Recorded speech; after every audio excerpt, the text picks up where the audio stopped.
Hey there, it's Jayne from the blog chalkingupsuccess.com, and today I'm making wood burn spoons.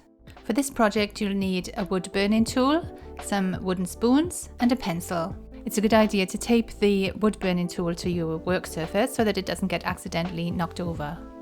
Here I practiced the designs on a piece of scrap wood first, so I could get an idea of how the nib works. Now I've drawn one of my designs onto the back of a wooden spoon, and starting in the middle I'm just touching the wood burning tool to the wood. I'm not applying any pressure really at all. I'm just gently guiding the tool around the pattern, and then I'm filling in as if I were using a pencil.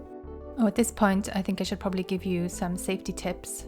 You should always use your pyrography tool in a well-ventilated room. I've got the windows wide open in my craft room, but if you can't work with the windows open, then I advise you to wear a mask so that you're not breathing in the fumes that are caused from the wood burning. And also the wood burning tool itself gets really hot, so this is not something I would recommend to use with children, but it would be okay for older teenagers. If you have long hair, then I would recommend you tie it back and make sure that the area around your wood burning tool is clear of anything flammable, and always rest your pyrography tool on the stand when you're not using it. Mine is taped to a flat wooden board, which I keep just for pyrography. Once you've finished tracing over your design with the pyrography pen, you can use a rubber to rub away any of the pencil marks that are still left. Wood-burned spoons make great gifts, and later on I'll be showing you some creative ways for gifting them. By the way, if you're enjoying this tutorial, please don't forget to give it a like. And I really appreciate you taking the time to leave a comment. That really helps me a lot. And if you have a question, then please leave that in the comments as well, and I'll reply as soon as I can. This is the last design I'll be wood burning today, and then when this is finished, I'll show you how to finish off the spoons.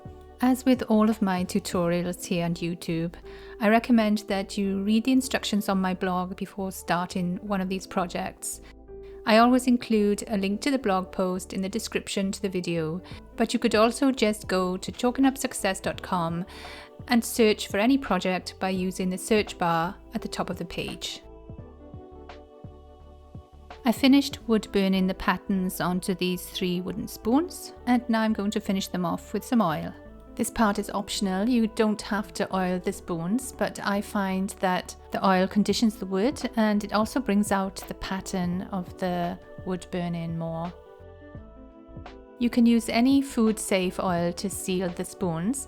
I'm using my homemade calendula oil because calendula is antibacterial, so it's a great choice for kitchen spoons. And I'll leave a link in the description to this video if you'd like to see that recipe. But otherwise, like I said, any food-safe oil will do. Linseed oil is a good choice, or just get whatever you can lay your hands on.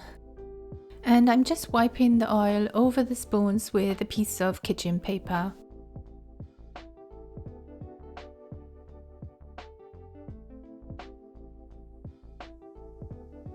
And now that the pretty wood-burnt spoons are finished, wrap a pretty kitchen towel around a pot of rosemary and tie the spoons to the front, and then pop the whole thing into a basket or into a pretty homemade paper bag like I've done here. I'll leave a link in the description for the tutorial for the bag, in case you're interested in seeing that. And that's it from me at Chalking Up Success this week, and I'll see you next time.